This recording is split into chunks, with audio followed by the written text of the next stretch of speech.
¿Listo? Bien, estimados alumnos, buenas tardes. Bienvenidos al webinar del día de hoy, Derechos, Deberes y Responsabilidades del Ciudadano y del Estudiante Universitario.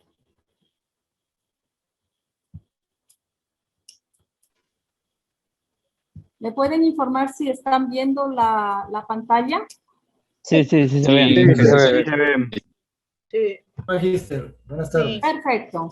Bien, como les había dicho, vamos a hablar de los derechos, deberes y responsabilidades del ciudadano y del estudiante universitario.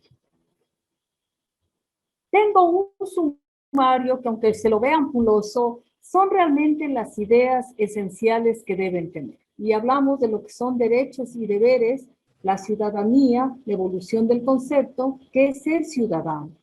Derechos, tipos de derechos, papel del Estado, responsabilidades, limitaciones de los derechos, y vamos a hablar del reglamento interno de régimen académico y de estudiantes de la Universidad de las Fuerzas Armadas, donde obviamente constan sus derechos y sus deberes. Es importante partir del concepto ciudadanía. ¿Qué es ser ciudadano? Ser ciudadano habla de la pertenencia de cada uno de nosotros a una comunidad política, a un Estado. Nosotros somos ciudadanos ecuatorianos porque pertenecemos a una comunidad política, a un Estado que se llama Ecuador. El Estado tiene ciertos elementos: territorio, población, gobierno, soberanía y coerción. ¿Por qué hago relación a esto? Porque en el Ecuador tenemos 15 pueblos, pero estos pueblos son nacionalidades, no son estados. El Ecuador es un estado plurinacional, es decir, tiene dentro de su estado grupos humanos que tienen, digamos, sus propios rasgos culturales, que les permiten convertirse en una nación. Ellos, obviamente, tienen un territorio, tienen una población, tienen sus propias leyes, es el gobierno, inclusive la Constitución proclama la justicia indígena, pero existirían ya limitaciones en cuanto a soberanía. Por ejemplo, la comunidad shuar, la nacionalidad shuar, no es que ocupa un espacio, un territorio ancestral, pero no es que tiene los conceptos de límites como tenemos el Ecuador con el Perú, con Colombia. Y la coerción. ¿Qué es la coerción? La capacidad del Estado de hacerse obedecer. El Estado es el Ecuador. El gobierno de turno es el que ejerce la legítima coerción del Estado. ¿Qué implica esto? Cuando pertenecemos a una comunidad política, a un Estado, evidentemente hay dos conceptos claves. Primero, nos une con las personas que también pertenecen a esa comunidad política. Si todos ustedes son ecuatorianos, ustedes y yo nos reconocemos como ecuatorianos. Entonces, nuestra ciudadanía nos permite reconocernos como comunidad política. Pero a la vez que nos unimos, este concepto nos separa a vuelta de las personas que no tienen esa misma pertenencia. Por ejemplo, los venezolanos, los colombianos, los peruanos, los brasileños, que a su vez se reconocen como ciudadanos de sus propios países. Este concepto hay que tenerlo claro. Inclusive ahora, con lo que ha evolucionado, se habla de la ciudadanía universal, que dicen que pertenecen a todo el mundo. Y eso tiene otras connotaciones. Dicho esto, ¿cómo es lo del Estado, la ciudadanía? Es importante entender que en la evolución histórica hubo ciertos avances y hubo limitaciones. Por ejemplo, en Grecia, ciudadanos, o sea, a los que se les concedía reconocerles esta categoría, eran hombres libres. Las mujeres, los esclavos y los extranjeros no eran ciudadanos. Nosotros, las mujeres de este grupo, si viviéramos en la Grecia antigua, señoritas, no seríamos ciudadanos. No podríamos participar en la vida política del Estado. En Roma había los conceptos de ciudadanos de segunda categoría, que obviamente también eran los esclavos y los libertos. En el siglo XVII, Hobbes y Rousseau hablan del concepto de contrato social. Esto ya lo conversamos en otro webinar. El contrato social, digamos que todos nosotros somos una comunidad, un estado incipiente, nos estamos formando como estado. Como nosotros no podemos hacer, disculpen, lo que nos da la gana a cada uno de nosotros aceptamos ciertas normas de convivencia que limitan los derechos de todos, de tal manera que ni ustedes atenten contra mí, ni yo atente contra ustedes.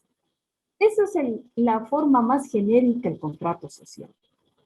Y entregamos parte de ese poder de que yo digo, yo no te voy a herir a ustedes, no voy a apropiarme de lo de ustedes.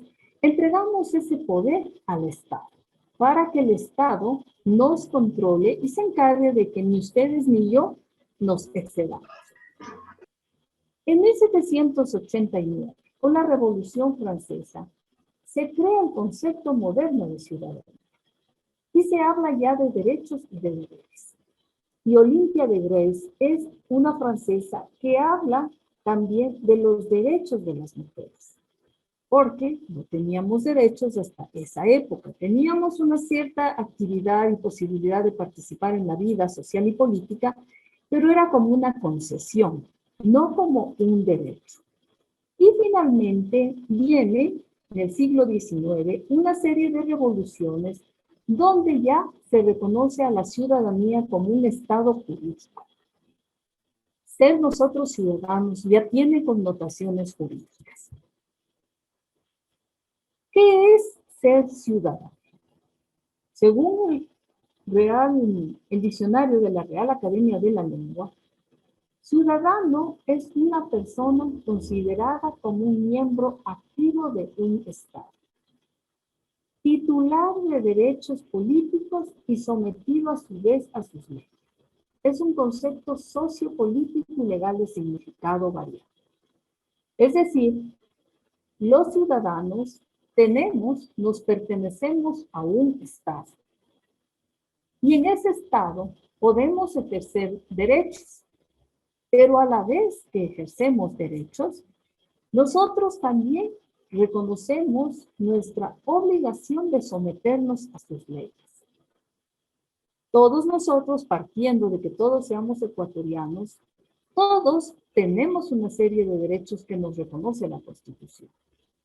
Pero, a la par, tenemos obligaciones. No es que puedo decir solo, yo quiero mis derechos. No. Ser ciudadano implica aceptar los derechos, vivir los derechos, ser titular de derechos, pero a la vez cumplir las leyes del Estado en el que me encuentro. Por eso hay casos de la doble ciudadanía, de la triple ciudadanía, donde, digamos, yo, Jacqueline Chacón, de pronto logro que se me dé la ciudadanía norteamericana, de los Estados Unidos o la de España. Entonces, yo de manera voluntaria acepto someterme a las leyes de los Estados Unidos y de España. Pero a la par que acepto someterme a sus leyes, esos países cuando me dan la ciudadanía, me dan la capacidad de opinar. Por eso es que la situación de los migrantes, sean nuestros hermanos que están en Estados Unidos o sean nuestros hermanos venezolanos que están aquí, cuando ellos tienen la situación de ilegal, están aquí, reclaman sus derechos, porque hay el concepto de los derechos humanos que es universal, por supuesto, pero en muchos casos tampoco aceptan estar sometidos a nuestras leyes. Entonces, en estricto tenor, no son ciudadanos ecuatorianos. Entonces, tenemos que aquí asoma estos dos grandes conceptos. Los derechos. Los derechos son intereses jurídicamente protegidos. Y los deberes son las obligaciones que se debe cumplir para ejercer los derechos. Un ejemplo. Yo, Jacqueline, tengo el derecho de transitar libremente por el Ecuador. Ese es mi derecho. Pero mi obligación, si ahora, inclusive que estamos en esta época marcada por los asuntos electorales, tengo derecho a la resistencia pacífica. Ese es mi derecho.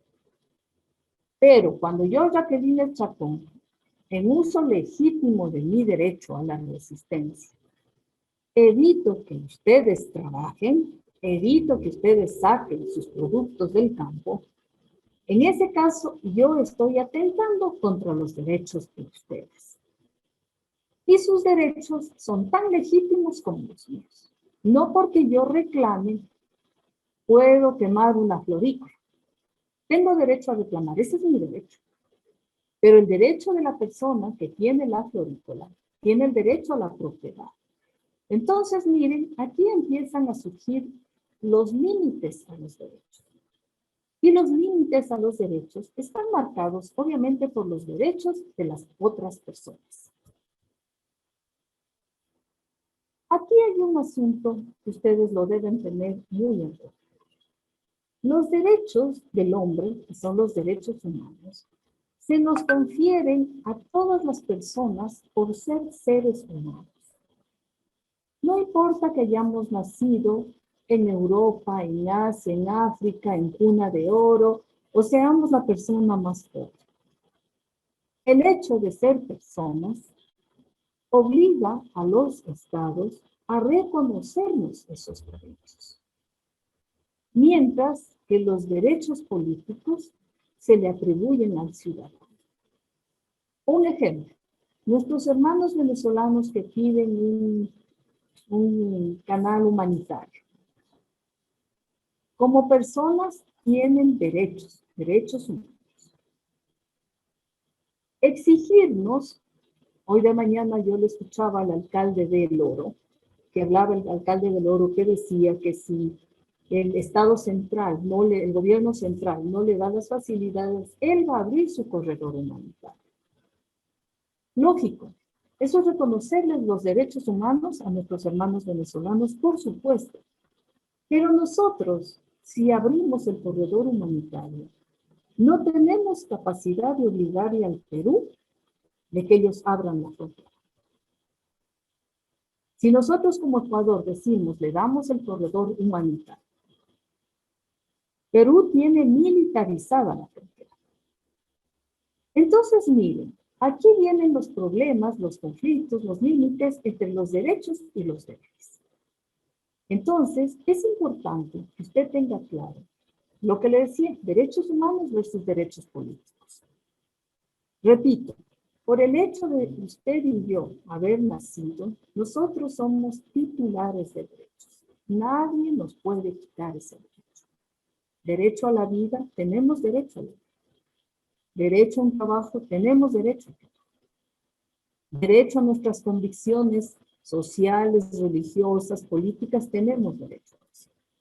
Entonces los estados modernos deben apuntar a los enfoques de derechos, a que el Estado se mueva hacia los derechos. Lo hablamos en los otros webinares. Por eso es importante, yo les decía, cuando Joe Biden dice que va a regularizar 11 millones de migrantes, ¿qué está diciendo? Primero les reconozco sus derechos humanos, pero también les voy a dar derechos políticos. Entonces, eso es el papel del Estado.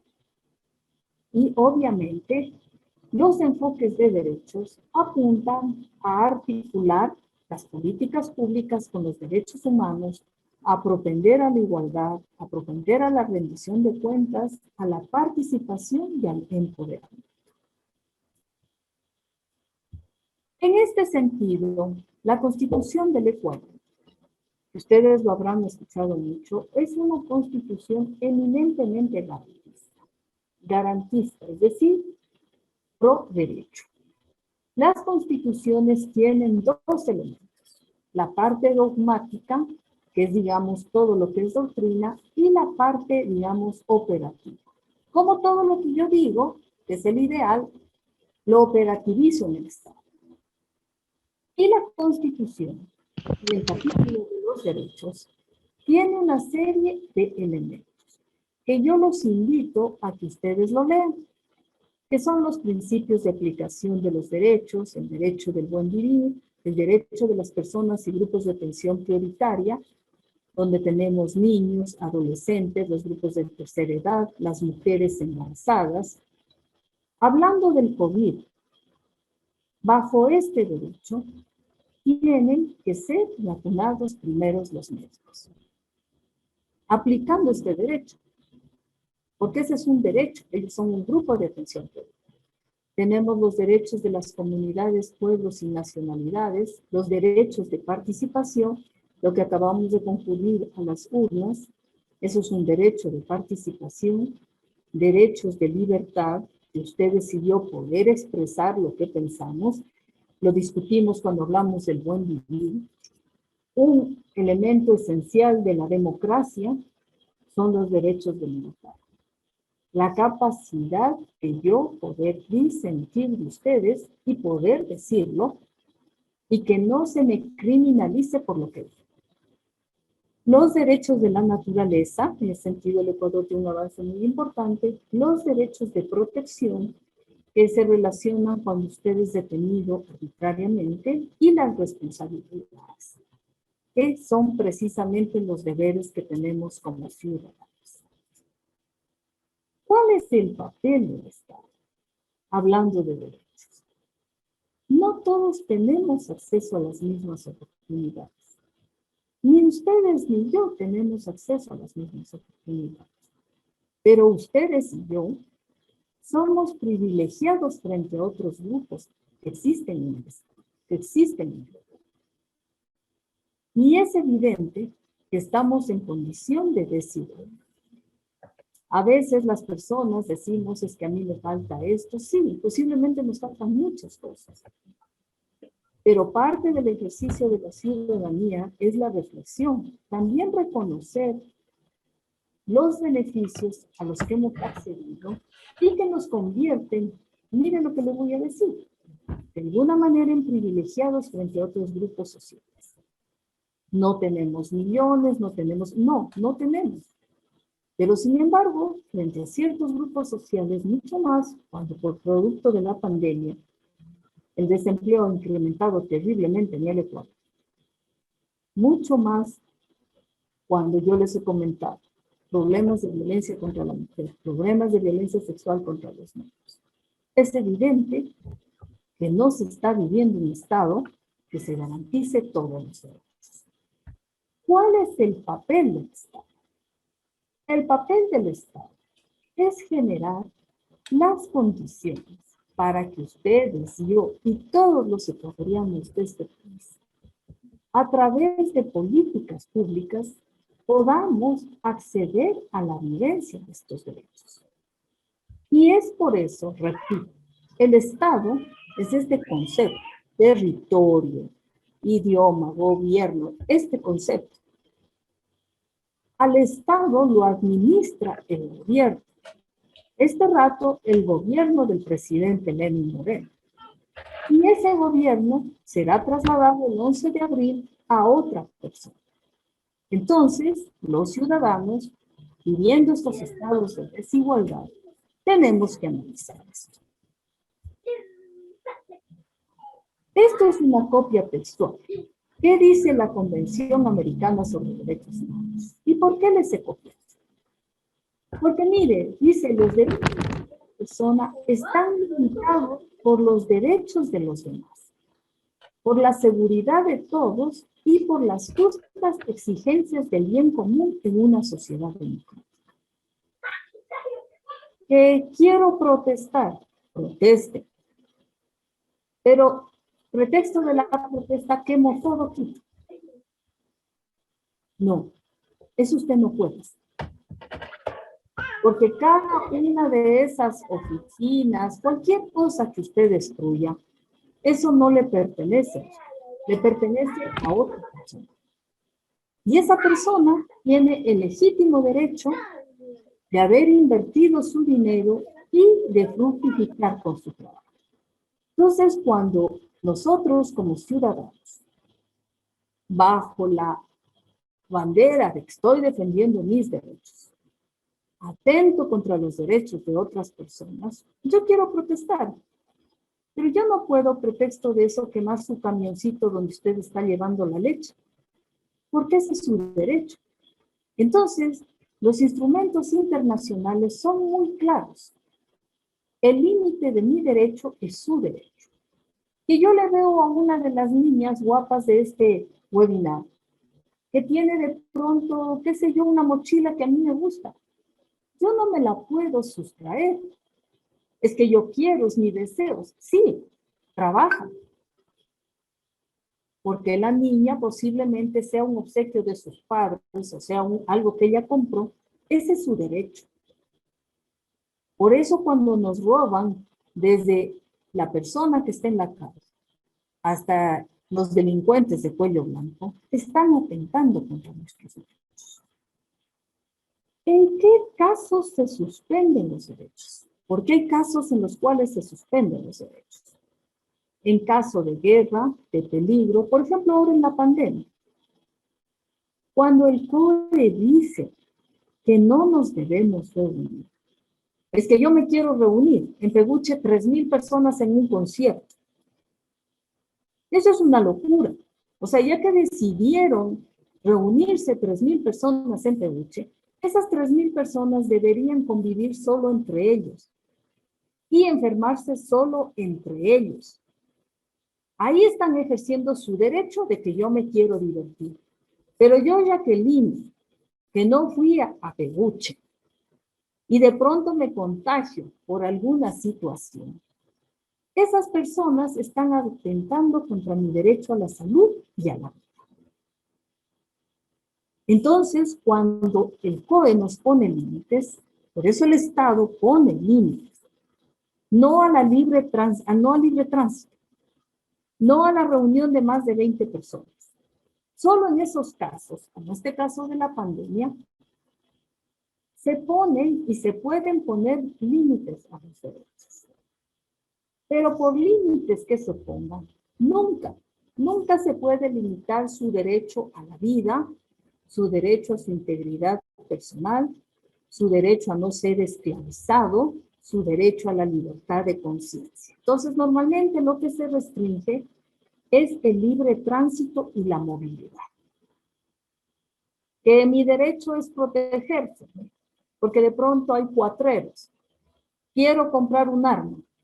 Ese derecho no le ha dado el Estado. Entonces, el Estado tiene capacidad de poner límites. Pero el Estado también le entrega responsabilidades. Recuerde que usted como ciudadano pertenece a una comunidad política, donde puede ejercer derechos, pero también tiene obligaciones. Y en la misma Constitución, en el artículo 83, primero que le dice acatar la normativa jurídica. Y esto es extensible a lo que pasa en la ESPE. Usted es alumno de la ESPE, perfecto. Pero la ESPE, ¿qué le dice? Tú tienes que obedecer las disposiciones internas. No, que yo no quiero, no sé qué. Perfecto. Busque otra universidad. Porque es parte de la obligación. Yo soy ecuatoriana, tengo que acatar la normativa jurídica de este país. Y si me voy a Estados Unidos y no soy ciudadana norteamericana y armo un escándalo, tengo problema, Estados Unidos tiene todo el derecho de expulsarme, tiene todo el derecho. Eso es lo primero. Las obligaciones de los ciudadanos es acatar la normativa jurídica. En este caso, la Constitución lo puso a Maquilla, Mayuya, Mazahua, que es no ser ocioso, no mentir, no robar. Defender la integridad del Ecuador, colaborar con el mantenimiento de la paz. Los ciudadanos de este país tenemos que colaborar con eso. Respetar los derechos humanos.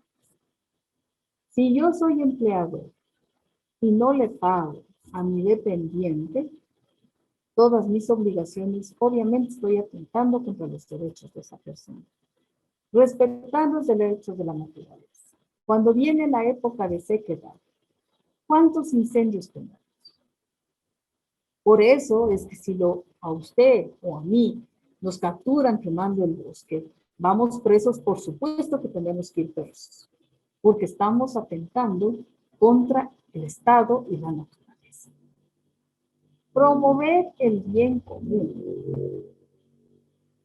Administrar honradamente el patrimonio público y denunciar la corrupción.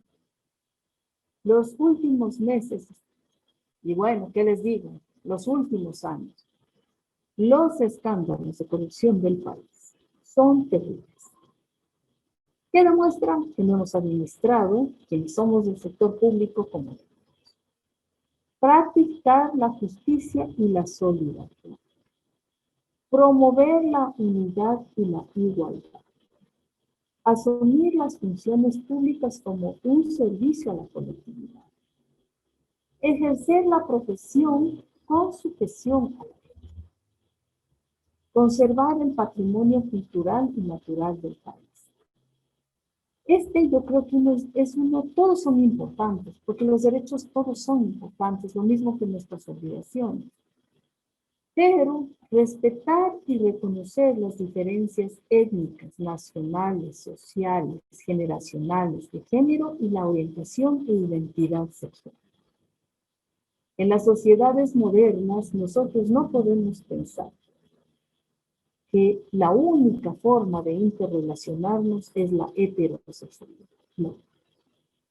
Existen diferentes orientaciones.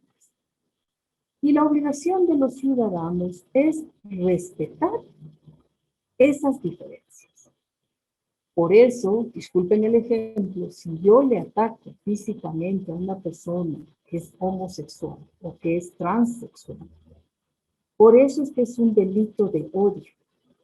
Y hay gente que dice, pero si solo lo golpeó. No, lo golpeó porque es una persona homosexual o transexual. Entonces, yo en el caso del Ecuador como ciudadano, no puedo ni debo hacer estas diferencias. Cooperar con el Estado y la comunidad. El Ecuador tiene un régimen de seguridad social subsidiario y solidario. Que quiero que todos tengan seguridad social, por supuesto, pero que eso implica que me van a poner impuestos, también es cierto. No puedo quererlo uno sin quererlo. Asistir, alimentar, educar y cuidar a los hijos e hijas.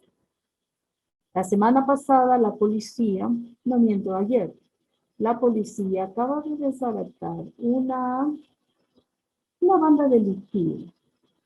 Padres, tíos, hermanos, abusando sexualmente de hijas, nietas, hermanas. Eso, aparte de que no es natural. Eso el Estado dice, aquí tú no puedes hacer eso. Y esa es una responsabilidad. Participar en la vida política, cívica y comunitaria del país. Cuando nosotros vamos a votar, estamos participando. Estamos ejerciendo nuestra ciudadanía. Esto que acabamos de hablar tiene idéntica relación, redundando, en relación a ustedes con la ESPE.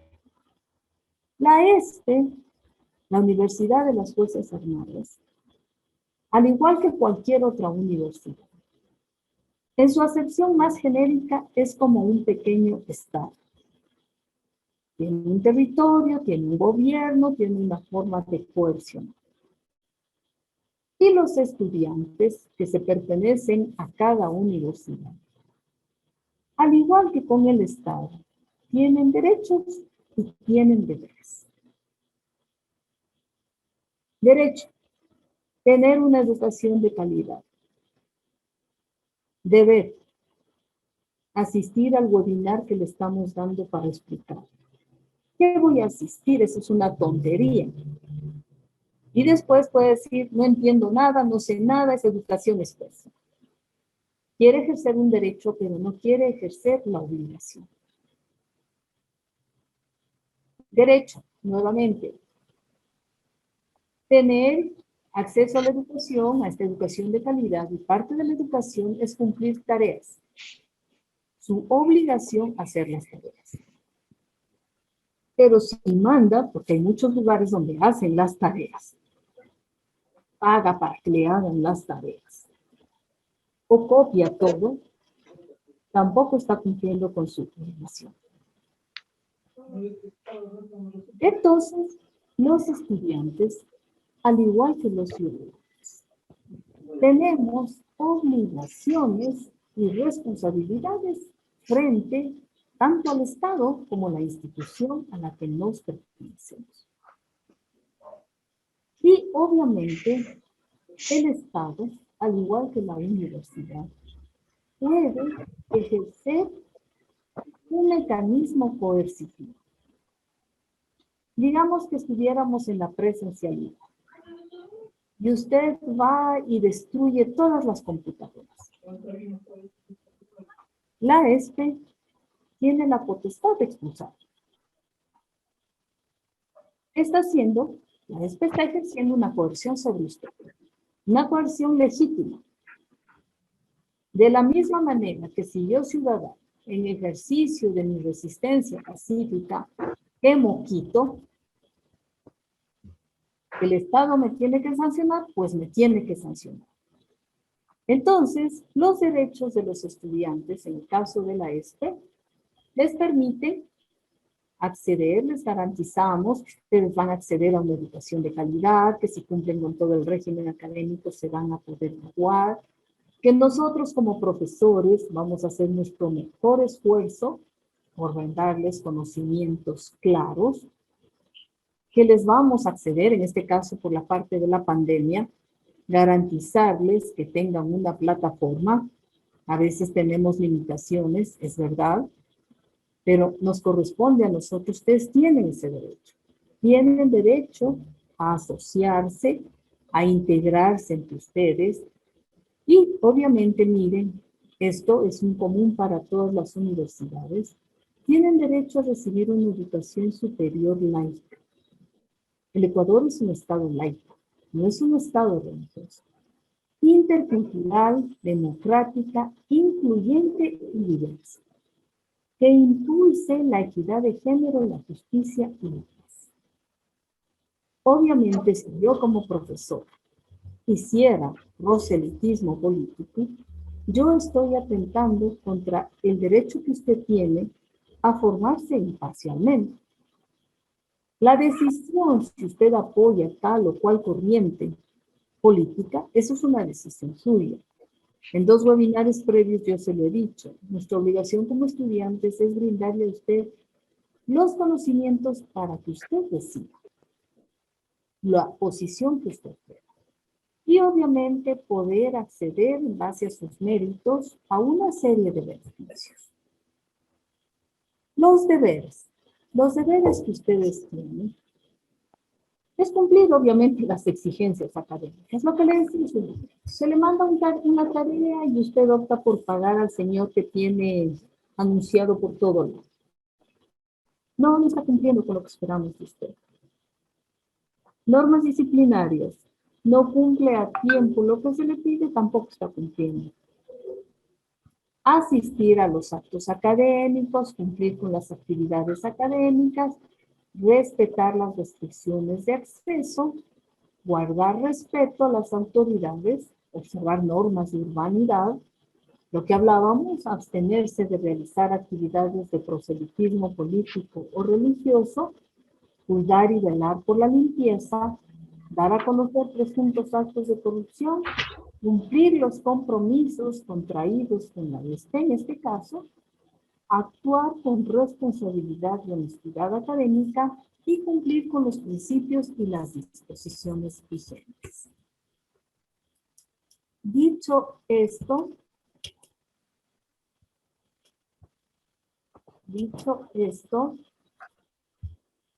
sería una visión muy breve, realmente, de lo que es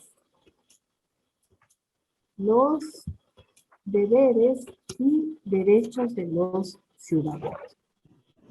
No sé si alguien, veo aquí en el chat, algunas preguntas. A ver, alguien de pronto, si tiene alguna inquietud, alguna duda. Me parece que, a ver, Belén Rosero, ¿quieres preguntar algo? ¿Tengo tu manito ahí o es un error? ¿No? Bien, ¿alguien que desee hacer alguna pregunta? Dicen una pregunta, por favor, yo. Eh, ¿Nos van a dar nuevos temarios para este segundo parcial? Belén, Linda, ¿le rogaría le Sí. conteste a Belén, por favor? sí, gracias, Máster. Chicos, yo me quedo con ustedes unos minutos más al final del webinar para responder algunas de sus inquietudes, ¿sí? Por ahora, por favor, alguna pregunta para la Máster Jacqueline Chacón sobre el tema que ha expuesto. ¿Está alzando la mano, Mijael? Muy buenas tardes. Sí. Muy buenas tardes, Magíster, ¿cómo está? Gracias. Bien, Paul, dígame. Una situación, una pregunta. En el caso de las comunidades de los indígenas, en este caso, cuando ellos asesinan a una persona o roban en las comunidades.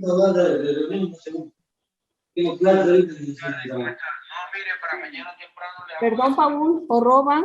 A ver, bueno, otra vez, nuevamente. En el caso de las comunidades indígenas, por lo general he visto que cuando asesinan o roban en las comunidades, los juzgan de una manera diferente que, por decir, si eso sucediera aquí en la ciudad de Quito o en cualquier parte de nuestro país, lo juzgan de una manera diferente. ¿Por qué ellos tienen esa manera de juzgar en sus comunidades? Ya. Esa es mi pregunta, básicamente. Paul, como yo les dije, la Constitución del Ecuador reconoce que es un Estado unitario y plurinacional. Cuando reconoce el Ecuador que es un Estado plurinacional, quiere decir que aquí en el Ecuador convivimos diferentes grupos humanos con características muy específicas, que son el caso de las nacionalidades indígenas. Y en la misma Constitución se reconoce también la justicia indígena, que es la capacidad de que en los pueblos, en estas nacionalidades, se pueda sancionar los delitos bajo sus propias regulaciones. Todos los delitos, a excepción de los delitos, obviamente, que implican asesinato u homicidio. Generalmente, ¿cómo se resuelven estos asuntos? La comunidad indígena, cuando están frente a casos de robos, nosotros lo hemos visto, lo que hacen es hurtar, les bañan en agua fría, les hacen reponer las cosas. Es una forma de aplicar justicia. Pero las comunidades indígenas, bajo lo que está vigente, si alguien asesinara o cometiera homicidio contra alguien, tienen la obligación de entregarlo, diríamos, a la justicia mestiza. Por ejemplo, el caso que ocurrió hace un par de años que fue terrible, lo que pasó en Pozorca. Eso fue un linchamiento. Eso no fue justicia alternativa ni justicia indígena, no. Fue linchamiento. Y eso es un delito. Entonces, en las comunidades indígenas se da la posibilidad de aplicar la justicia indígena en cierto tipo de delitos, no en todos. Espero haberte contestado. Javier. Sí, maestra, gracias. A ver, Javier, Janet, Wendy o Gabriel. Magíster, buenas noches. Javier, buenas noches, dígame. Muchas gracias. Siguiente, usted hablaba al respecto de, se crea el concepto moderno de ciudadanía en el año de 1789 con la Revolución Francesa. Así es. Obviamente, exactamente ahí se crea el concepto moderno de ciudadanía con, obviamente, los derechos y deberes. Pero, ¿en qué año realmente se da el concepto, como usted decía, de la RAE, el ser ciudadano, con obviamente nuestras connotaciones de cada país? ¿En qué año se dio realmente el concepto de ciudadanía?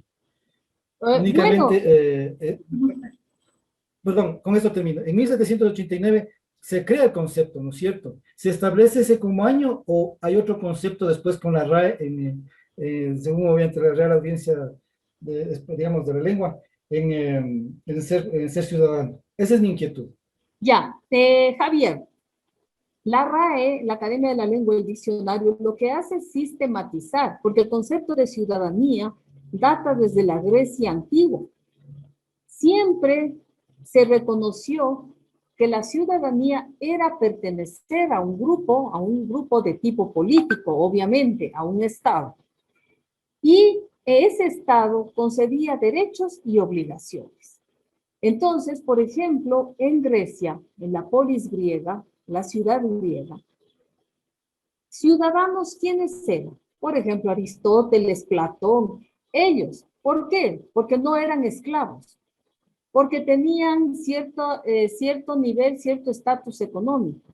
Entonces, ciudadano no eran las mujeres, como yo les dije, ni tampoco los esclavos o los extranjeros, porque el concepto de ciudadanía le permite al sujeto que pertenece al Estado opinar y participar en la vida política. La RAE lo que hace es sistematizar, porque en Roma también no podían no eran ciudadanos, aparte de los esclavos, los libertos. ¿Quiénes eran los libertos? Gladiadores o esclavos que ganaron su libertad. Entonces, pese a ser libres, no podían participar en las decisiones políticas de Roma. Y tenemos Locke, y tenemos Hobbes, y tenemos Olimpia de Gres, que ella lo que hace es decir, no, las mujeres también somos sujetos de derechos. Entonces, Javier, yo decirle, en el año 1900 la RAE hizo ese concepto, no se lo puedo decir. Lo que le puedo decir es que la RAE lo que ha hecho es sistematizar este concepto de ciudadanía que data de la Grecia antigua. Y todos han hablado el mismo, porque el ciudadano, el Estado es el que le pone los límites al ciudadano. Entonces, ese Estado, para que ese ciudadano le pueda poner límites, tiene que reconocerle ciertos derechos. Es más o menos como lo del hurto y del robo. Ustedes recordarán que el COIP, ¿qué hizo? Si era menos de un salario básico y sin violencia, es un tipo de sanción. Pero si es más de un salario básico con violencia, es otro tipo de sanción. Eso hace el Estado. El Estado es el que dice, Javier puede opinar hasta aquí y Javier no puede opinar hasta acá.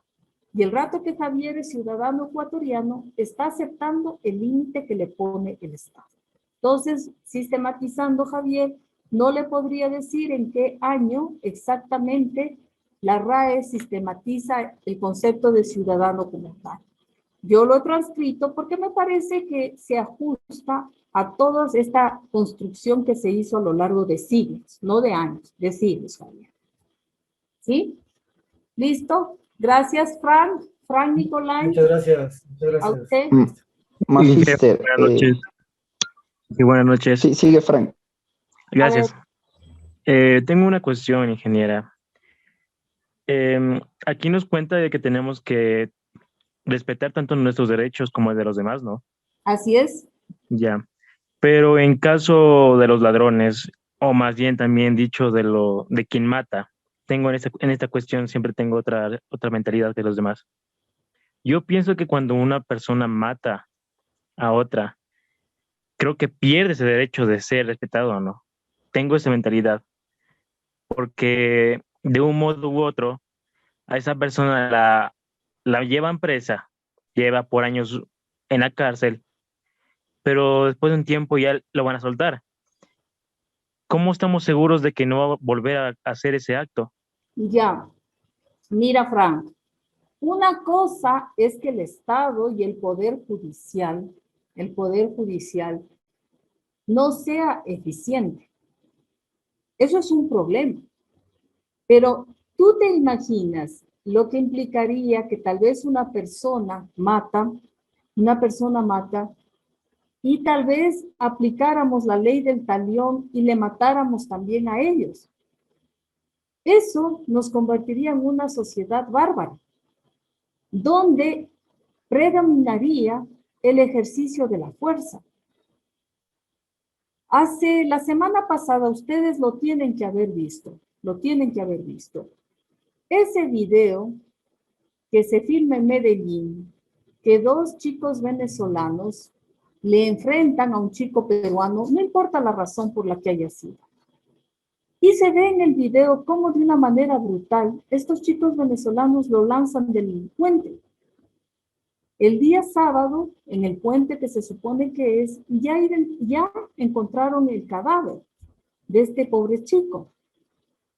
Yo entiendo que la familia, más que clamar justicia, puede clamar hasta venganza.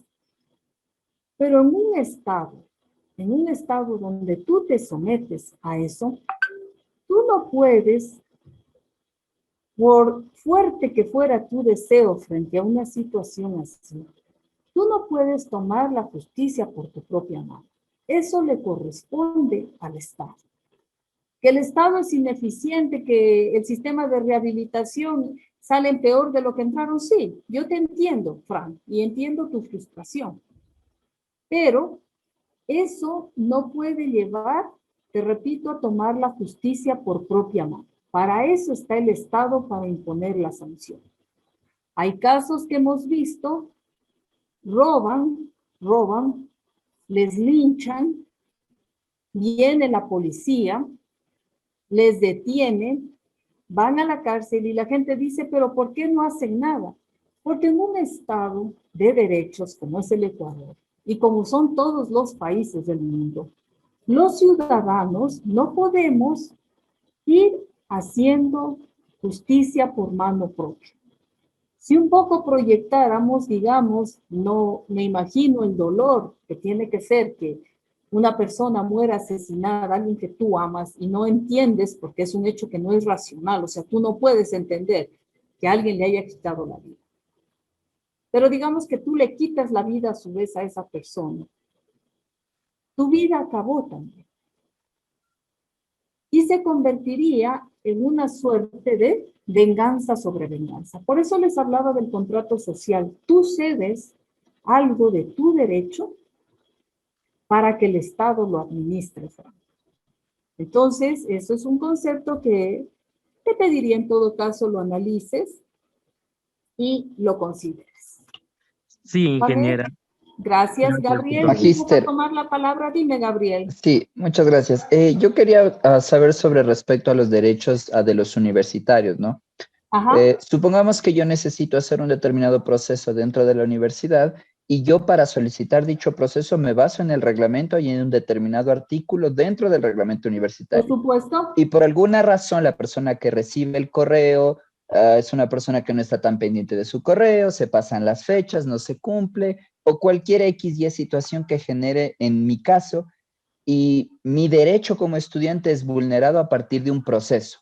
Por supuesto. ¿Qué puedo hacer o a quién debo acudir dentro de la universidad para decir, mire, yo solicité, me pidieron que entregara una copia de este documento, este contenido porque quiero revalidar una materia, porque quería hacer transferencia, porque estoy solicitando una beca y lastimosamente mi derecho a pedir estas cosas no fue respetado? ¿Dónde y cómo debería acceder para hacer valer mi derecho? Bueno, verás, has sido tú muy claro, efectivamente tú tienes derecho a que se te homologue, tienes derecho a una beca si tus méritos académicos lo cumplen. Tú tienes que, Linda les va a dar también un tiempo extra, pero lo que te correspondería a ti es poner un oficio al director de tu carrera. Director de tu carrera, explicando de manera detallada y dando los adjuntos, ¿no te parece? O sea, remito, hago copia de la captura, todo, de tal manera que el director pueda tomar cartas en el asunto, porque a él le corresponde tomar cartas en el asunto. Si este asunto, digamos, pese a tu insistencia, no se hiciera, me parece que tu siguiente instancia es el vicerrectorado. Pero en todo caso, tú lo que te corresponde hacer es una petición a tu director detallándole la situación, explicando y adjuntando los respaldos. Es lo que te puedo informar. Y obviamente Gracias, Magíster. tienes derecho a reclamar. Listo. Gracias. A ver, Wendy. Buenas noches, magíster. Mi pregunta es, cuando se pierde la libertad, ¿qué derechos se pierden y cuáles se conservan? Bueno, cuando tú pierdes la libertad hay que tener dos cosas claras. Una cosa es que estés detenido para indagación previa y otra cosa es que ya tengas sentencia ejecutoria. Si tú estás con libertad, o sea, estás detenido por indagación, tienes todavía tus derechos. Por ejemplo, en este proceso de elecciones hay gente que no tenía sentencia. Al no tener sentencia y estar detenido, tiene derecho a participar políticamente. Pero cuando tú tienes una sentencia ejecutoriada, tú ya no puedes participar políticamente. Y obviamente ahí se te restringe el derecho al tránsito, a la movilidad, porque ya estás recluido. Entonces, cuando tú ya tienes sentencia y estás en una prisión, ya no tienes derechos políticos para participar. Y claro, cuando tú sales, pese a que has cumplido una condena, obviamente tienes un registro. Tienes un registro y generalmente lo que va a ocurrir es que cualquier persona que te pida, te va a pedir un pasado judicial. Y claro, ya será decisión de esa persona, porque así como tú tienes el derecho al trabajo, yo, Jacqueline, tengo derecho a contratarte o no. Entonces, eso te diría que es lo más afectado, bueno. A ver, parece que Gracias. Janet. Gracias, Janet. Buenas noches, ingeniera, buenas noches con todos.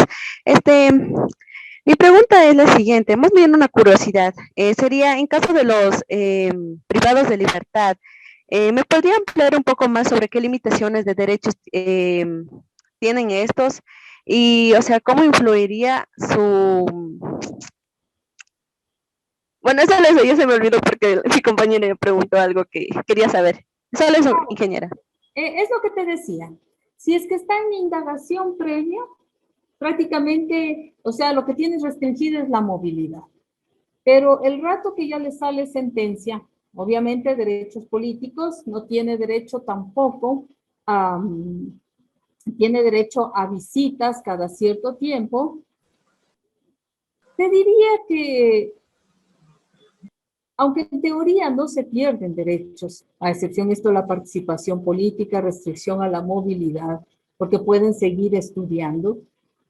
Pero claro, en la práctica se ven afectados muchas cosas, ¿no? Porque estando en prisión, tienen derecho a estar bien alimentados, pero volveríamos a lo que yo le decía a Frank.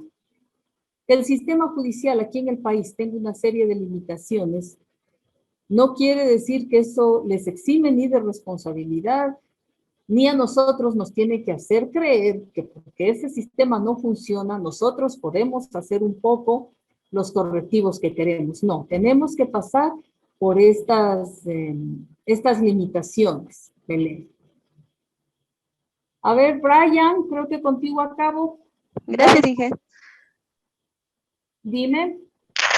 Buenas noches, Magister. Le escucho, estoy poniendo un mensaje porque tengo otra tutoría. Dime, por favor, Brian. En cuanto a nuestros derechos como personas con discapacidad, sí, ¿Ya? como lo dijo el compañero, nosotros por A o B motivo razón, hemos presentado algún oficio a la universidad para ejercer nuestro derecho y no nos atienden. ¿Qué podemos hacer en esos casos?